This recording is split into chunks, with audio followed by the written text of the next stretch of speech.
It takes an anxious person to tame an avoidant one. So, why do I say that? To start, anxious and avoidant types are often intensely drawn to each other.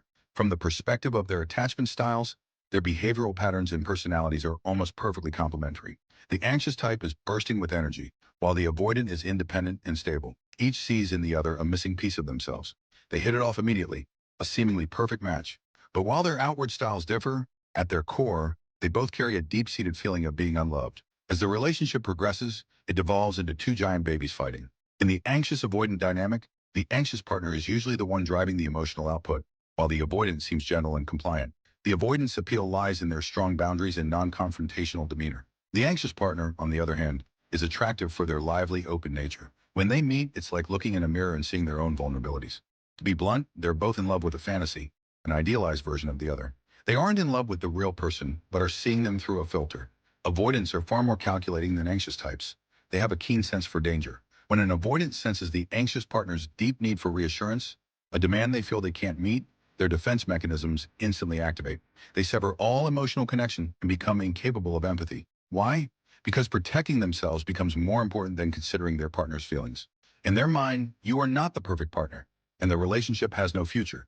Avoidants generally lack problem-solving skills in relationships.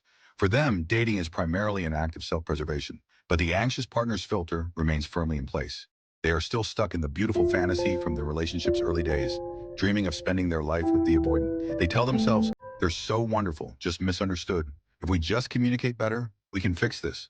They desperately want to return to the honeymoon phase.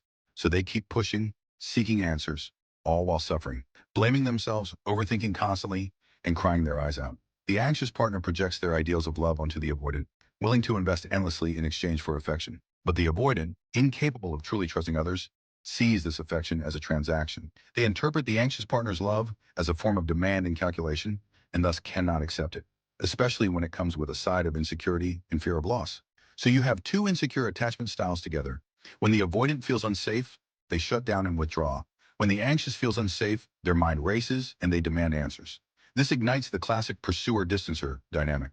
Both desperately need a partner who can accept them and empower them, yet neither can provide it. Interestingly, after their relationship ends, it's often the anxious partner who has the potential to become a secure type. The intense love they have for the avoidant forces them into deep self-reflection, leading to continuous self-adjustment and growth. The process, however, is painful and takes a very long time.